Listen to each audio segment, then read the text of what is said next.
कि जेल से बाहर कैसे आना है, उसके लिए एक माध्यम होता है, वो होती है जमानत। बीएनएसएस की दूसरी डेफिनेशन है जमानत। जैसे कि अपन ने समझा था कि जमानत क्या होती है। जमानत ये होती है कि मान लो कि ये अपना योगेश है, योगेश किसी अपराध का अभियुक्त है या इसके ऊपर संदेह है कि इसने कोई अपराध किया है।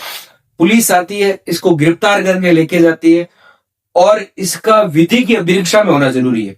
जब तक ये विधि की अभिरक्षा में नहीं होगा तब तक जमानत का कोई अर्थ नहीं होगा। आप जब विधि की अभिरक्षा में आते हो, मतलब कि जेल में आते हो, जब आप जेल में आते हो तब जमानत जागृत होता है। एक जो परिभाषिक शब्दावली है जमानत, वो तब आपके उपयोग आएगा। उससे जब तक आपकी गिरफ्तारी नहीं होती, आप जेल में नहीं होते, तब तक जमानत से कोई लेना देना नहीं होता। वो पुलिस अपने आप गिरफ्तारी वगैरह वो करती है, लेकिन जमानत जब आप जेल में जाओगे उसके बाद आपके पास ये बाहर आने के लिए कि जेल से बाहर कैसे आना है, उसके लिए एक माध्यम होता है, वो होती है जमानत। अगर आपने छोटा ऑफेंस किया है तो आपको पुलिस अधिकारी भी जमानत दे सकता है। सही शब्दों में, सीधे शब्दों में समझे तो, जब आपको पुलिस गिरफ्तार करके लेके जाएगी, जेल में डालेगी, या पुलिस अभिरक्षा में भी आप हो, पुलिस अभिरक्षा मतलब विधि की अभिरक्षा वो भी मानी जाती है। पुलिस अभिरक्षा में और आपकी इच्छा है यार मुझे छूटना है यहाँ से, मुझे घर जाना है वापिस, गलती से कोई कर दिया, और अगर आपने बड़ा ऑफेंस किया, थोड़ा ज्यादा गंभीर अपराध कर लिया, छोटे अपराध में भी मना कर सकता है अधिकारी, लेकिन फिर भी उसके पास पावर है, पुलिस अधिकारी के पास जमानत दे सकता है। लेकिन अगर आपने बड़ा अपराध कर लिया तो आपको जेल में भेजेंगे। उसके बाद में कोर्ट के माध्यम से भी आप जमानत ले सकते हैं।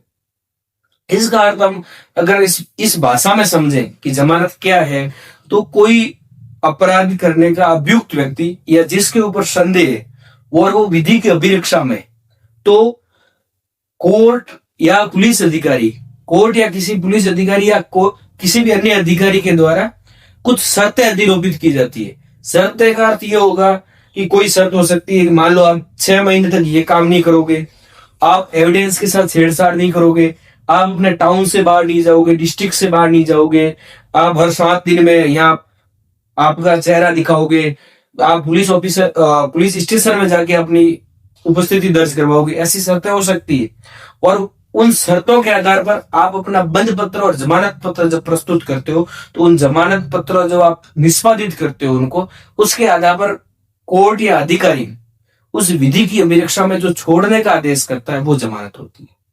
ये नॉर्मल भाषा में।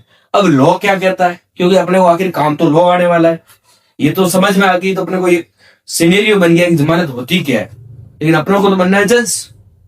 जब जज बनने के लिए क्या चाहिए, बैर एक्ट चाहिए। अब बैर एक्ट क्या कहता है उसको अपन देखेंगे।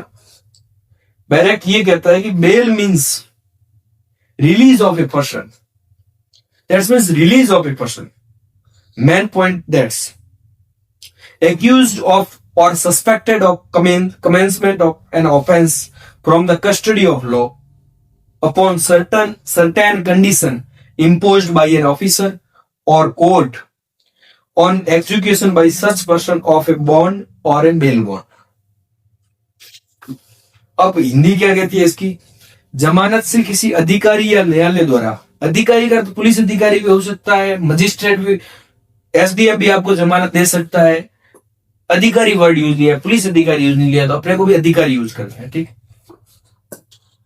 कि जमानत से किसी अधिकारी या न्यायालय द्वारा अधिरोपित कतिपय शर्तों, मतलब कुछ शर्तें, कतिपय करता है कुछ शर्तों पर, किसी अपराध के कारित किए जाने के अभियुक्त, वैसे किसी ने अपराध कर लिया है वो अभियुक्त है, या संदिग्ध व्यक्ति, उस पर संदेह है और पुलिस गिरफ्तार करके ले गई, जैसे आपका उदाहरण दिया था मैंने कि संदिग्ध व्यक्ति द्वारा किसी बंद पत्र या जमानत पत्र के निष्पादन पर विधि की अभिरक्षा से ऐसे व्यक्ति का छोड़ा जाना। बंद पत्र और जमानत पत्र आप निष्पादित करोगे तब आपको यहां से छोड़ दिया जाएगा, ठीक है।